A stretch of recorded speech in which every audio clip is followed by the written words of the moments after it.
Another beautiful day at the sunflower forest. It's been a few years since the disastrous flood, and my home has bloomed more than ever.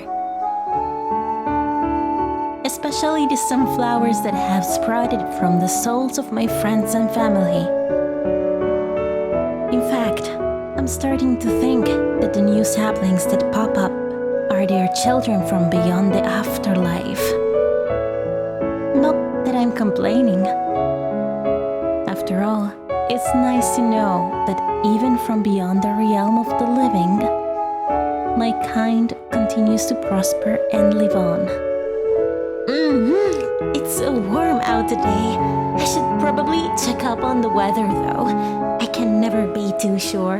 Right on cue, the paper boy that comes over had just dropped the day's news on the mailbox right outside the fences. Perfect, just in time for a morning read with coffee.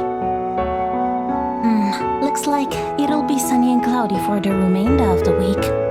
Guess I have to set up dates to water the flowers.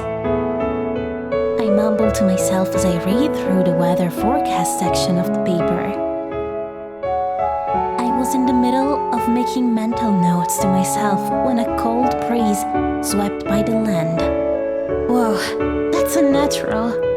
Where are the cool winds coming from?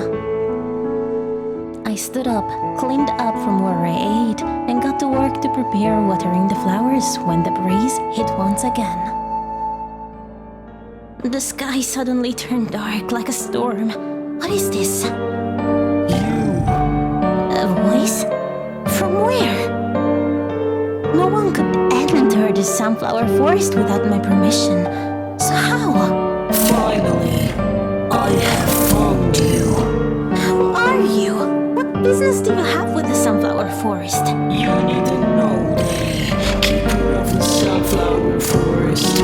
All that you must know is that I am taking over your land, and you cannot stop me. Take my land? For what? I said you know. A dangerous whirring began to sound off from the gun the assailant was brandishing. I can see a white light forming from the barrel, aimed directly at my head. Say farewell, interloper. Finally, our plans can proceed now that your past self is out of the question.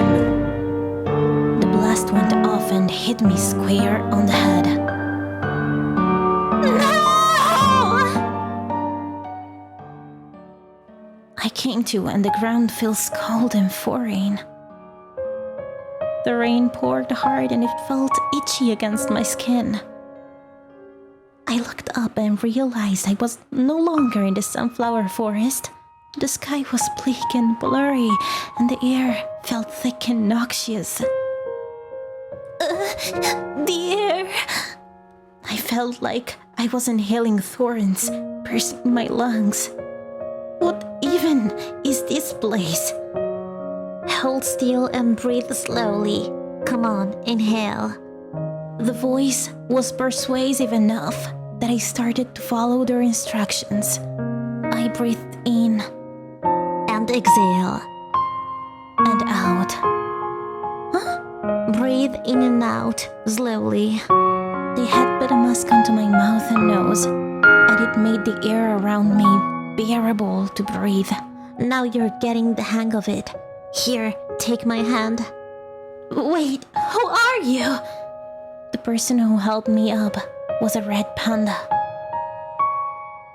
It's an honor to meet you daily of the sunflower forest. How do you... It's because you're our hero from centuries past, now brought hundreds of years into the future. Seems like that bastard managed to push through with Prodigal Sunbreak. God damn it. Wait, Prodigal Sunbreak? Me, a hero? What is going on here? And just, who are you? She scratched her head.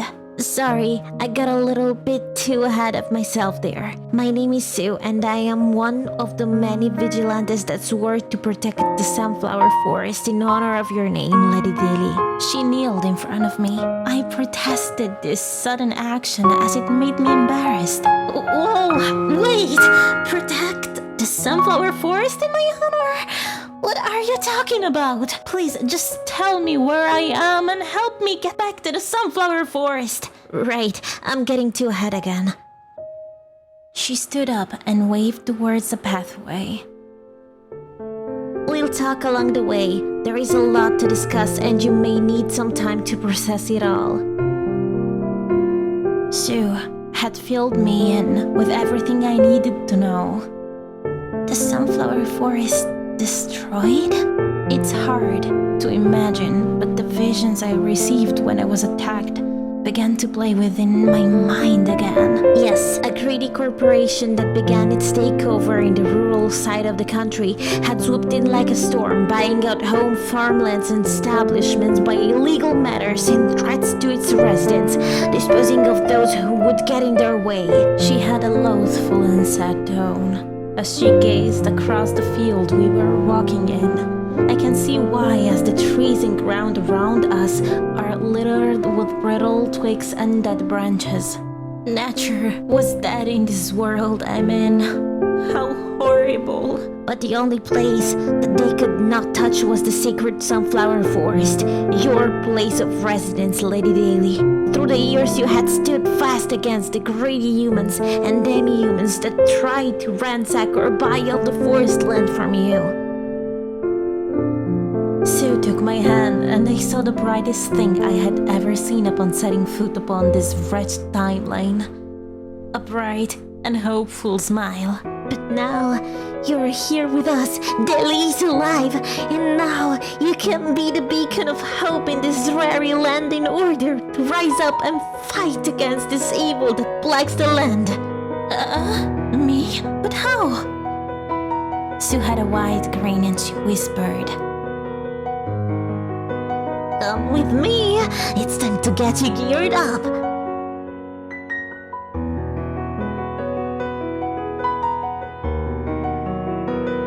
I'll travel the world, even centuries back into time, if it means to save the world. If it means to save my friends, both dead and alive. Will you join and help me to fight for a new dawn?